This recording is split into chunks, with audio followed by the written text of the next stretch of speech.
Mr. President, we are here today to tap into our collective wisdom as we take on an emerging challenge to peace and security in our world. ISIL and terrorist fighters from around the globe are endangering Iraq. This isn't simply a threat to one country or one region. It affects us all. Today's meeting, coming as it does, soon after President Obama's ISIL strategy and the latest action, couldn't have come at a better time. 9/11 brought the fight against terrorism to the top of the global agenda, a cause that this Council has been key to advancing. For Koreans, ISIL's brutal slaughter of innocent people is an appalling reminder of a similar fate that befell our own citizens 10 years ago. There can never be any excuse for trampling the norms of humanity and the random killing of women and children. They go against what Islam stands for, what civilization stands for, and what humanity stands for.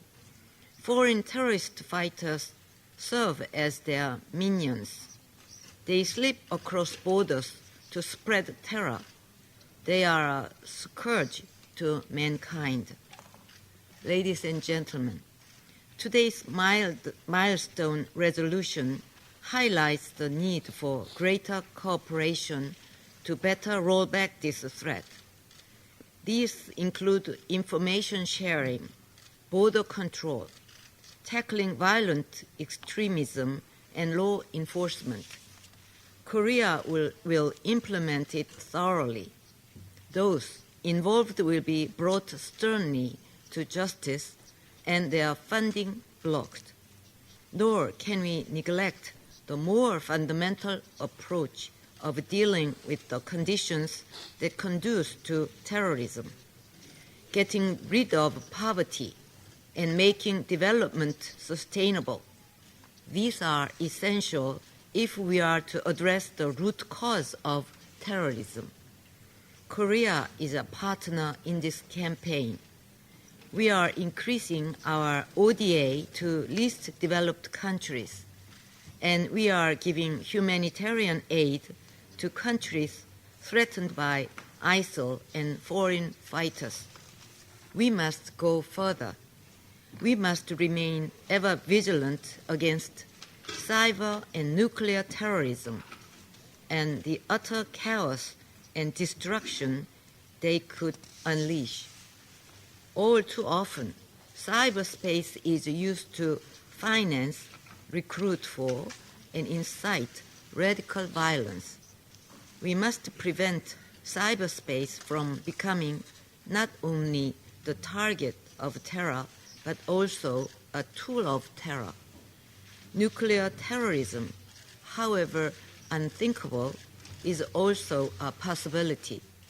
The post-9/11 world has already seen terrorist groups seeking nuclear materials. This is why international efforts to prevent nuclear terrorism must be stepped up. I wish to acknowledge in this regard President Obama's leadership in proposing a summit on nuclear security 5 years ago in this very chamber. Today, the global regime for nuclear security is getting stronger, thanks to summit meetings in Washington, in Seoul, and in The Hague.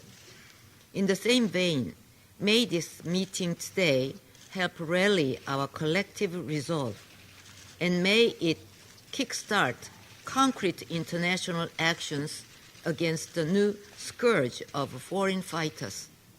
The fight against faceless, nameless terrorists without borders won't be easy, but we also know that terrorizing human dignity and humanity is a strategy that is doomed to fail. 7 decades ago, the founder of the UN, defeated the totalitarian threat and envisioned a world of peace, a world that puts humanity first.